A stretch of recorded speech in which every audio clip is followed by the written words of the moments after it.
ये भी बता दिया गया है और हम जानते भी हैं कि आज अयोध्या में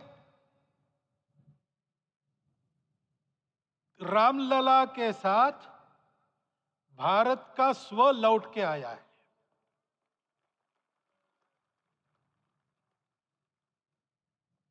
और संपूर्ण विश्व को त्रासदी से राहत देने वाला एक नया भारत खड़ा होके रहेगा, इसका प्रतीक आज का कार्यक्रम बन गया है। ऐसे समय में आपके उत्साह का, आपके आनंद का वर्णन कोई नहीं कर सकता। हम यहां पर अनुभव कर रहे, पूर्ण देश में यही वातावरण है। छोटे छोटे मंदिर के सामने दूरदर्शन पर इस कार्यक्रम को सुनने वाले हमारे समाज के करोड़ों बंधु वहां पहुंच न पाए, ऐसे घर घर के हमारे नागरिक सज्जन, माता भगिनी सब भाव विभोर है, सब में आनंद है, सब में उत्साह है। और ऐसे समय में जोश की बातों में थोड़ी सी होश की बात करने का काम मुझे ही दिया जाता है। आज हमने सुना कि इस प्राण प्रतिष्ठा महोत्सव में पधारने के पूर्व प्रधानमंत्री जी ने कठोर व्रत रखा। जितना कठोर व्रत रखने को कहा था, उससे कई गुना अधिक कठोर व्रताचरण उन्होंने किया।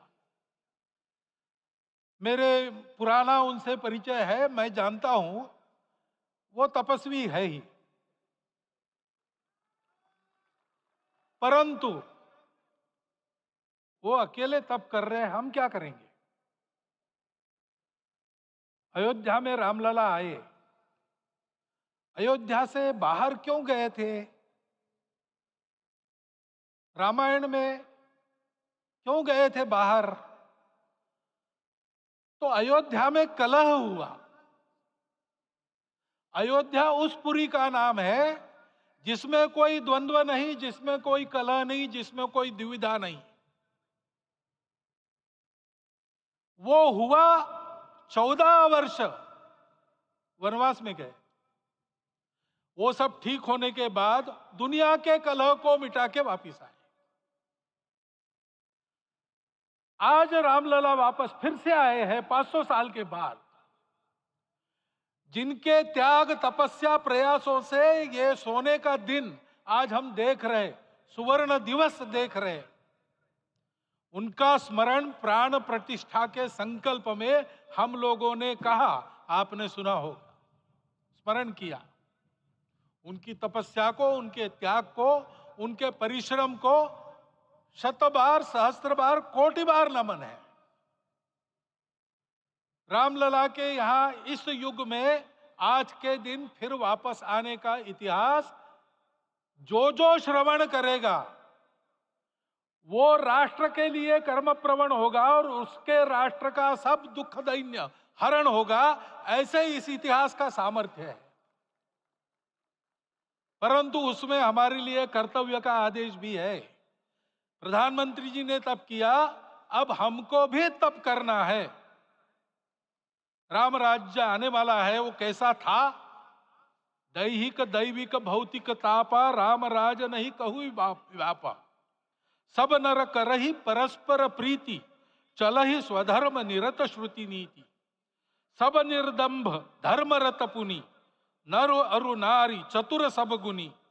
सब गुणज्ञ पंडित सब ज्ञानी, सब कृतज्ञ नहीं कपट सयानी।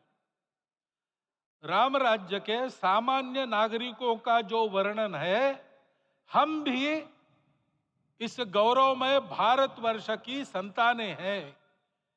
कोटि कोटि कंठ उसका जयगान करने वाले हमारे हैं। हमको इस प्रकार के व्यवहार को रखने का तप आचरण करना पड़ेगा। हमको भी सारे कलह को विदाई देनी पड़ेगी। छोटे छोटे परस्पर मत रहते हैं, छोटे छोटे विवाद रहते हैं, उसको लेकर लड़ाई करने की आदत छोड़ देनी पड़ेगी। आखिर है क्या? ये बात बताई, वो सामान्य नागरिक कैसे थे? निर्दंभ, प्रामाणिकता से आचरण करने वाले, केवल बातें करने वाले नहीं और बातें करके उसका अहंकार पालने वाले नहीं थे, काम करते थे, आचरण करते थे और अहंकार नहीं था, ऐसे वो थे। और धर्मरत थे, यानी क्या थे? इस पर कठिन भाषा में प्रवचन बहुत लंबा हो सकता है, लेकिन थोड़े में धर्म के जो 4 मूल्य जिनकी चौखट पर धर्म है, ऐसा श्रीमद् भागवत में बताया है, सत्य, करुणा, शुचिता, तपस, उसका आज हमारे लिए युगानुकूल आचरण क्या है? तो सत्य कहता है कि सब घटों में राम है, ब्रह्म सत्य है, वही सर्वत्र है। तो हमको ये जानकर आपस में समन्वय से चलना होगा, क्योंकि हम चलते हैं, सबके लिए चलते हैं, सब हमारे हैं, इसलिए हम चल पाते हैं। और इसलिए आपस में समन्वय रखकर व्यवहार करना, यह धर्म का पहला जो पैर है, सत्य, उसका आचरण है। करुणा दूसरा कदम है, उसका आचरण है सेवा और परोपकार। सरकार की कई योजनाएं गरीबों को राहत दे रही, सब हो रहा है, लेकिन हमारा भी कर्तव्य है, ये सब समाज बांधव हमारे अपने बंधु है। तो जहां हमको दुख दिखता है, पीड़ा दिखती है, वहां हम दौड़ जाए, सेवा करें, दोनों हाथों से कमाएं, अपने लिए न्यूनतम आवश्यक रखकर बाकी सारा वापस दे, सेवा और परोपकार के माध्यम से। यह करुणा का अर्थ आज है। शुचिता पर चलना है, यानी पवित्रता होनी चाहिए। पवित्रता के लिए संयम चाहिए, अपने को रोकना है। सब अपनी इच्छाएं, सब अपने मत, सब अपनी बातें ठीक होंगी ही ऐसा नहीं, और होगी तो भी अन्यों के भी मत है, अन्यों की भी इच्छाएं हैं। और इसलिए अपने आप को संयम में रखते हैं तो सारी पृथ्वी सब मानवों को जीवित रखेगी। गांधी जी कहते थे, earth has enough for everyone's need, but it cannot satisfy everyone's greed. तो लोभ नहीं करना, संयम में रहना और अनुशासन का पालन करना, अपने जीवन में अनुशासित रहना, अपने कुटुंब में अनुशासन रहना, अपने समाज में अनुशासन रहना। सामाजिक जीवन में नागरिक अनुशासन का पालन करना। भगिनी निवेदिता कहती थी कि स्वतंत्र देश में नागरिक संवेदना रखना और नागरिक अनुशासन का पालन करना, यही देशभक्ति का रूप है। इससे जीवन में पवित्रता आती है। और तपस का तो मूर्तिमान उदाहरण आपके सामने आज दिया गया। व्यक्तिगत तपस तो हम करेंगे, सामूहिक तपस क्या है? संगच्छध्वम संवदध्वम सम वो मनांसी जानता। हम साथ चलेंगे, बोलेंगे आपस में, उसमें से एक सहमति का संवाद निकालेंगे, एक ही भाषा बोलेंगे, वो वाणी मन वचन कर्म समन्वित होगा और मिलके चलेंगे, अपने देश को विश्व गुरु बनाएंगे। ये तपस हम सबको करना है। 500 वर्षों तक अनेक पीढ़ियों ने लगकर परिश्रम करके, प्राणों का बलिदान देके, खून पसीना बहाकर आज ये आनंद का दिन सारे राष्ट्र को उपलब्ध करा दिया। उन सब के प्रति हमारे मन में कृतज्ञता है। मैं यहां बैठता हूं तो मेरे मन में विचार आता है कि मुझे बिठाया, मैंने क्या किया? वो तो जो उन्होंने किया उसका प्रतिनिधि भी मुझे बनाया गया है। उस प्रतिनिधि के नाते मैं ये अवदान स्वीकार करता हूं और उन्हीं को अर्पण करता हूं। परंतु उनका ये व्रत हमको आगे लेके जाना है।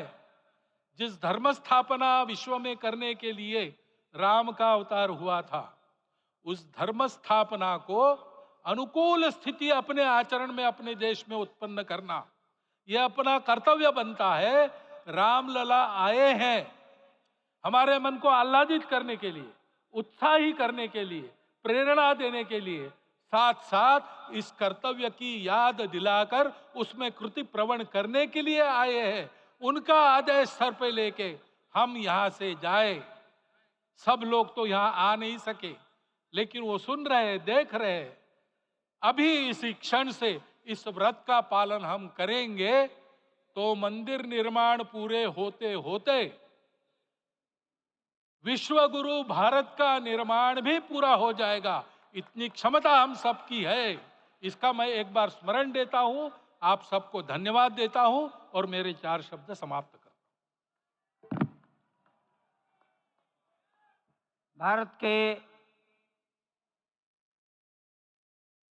यशस्वी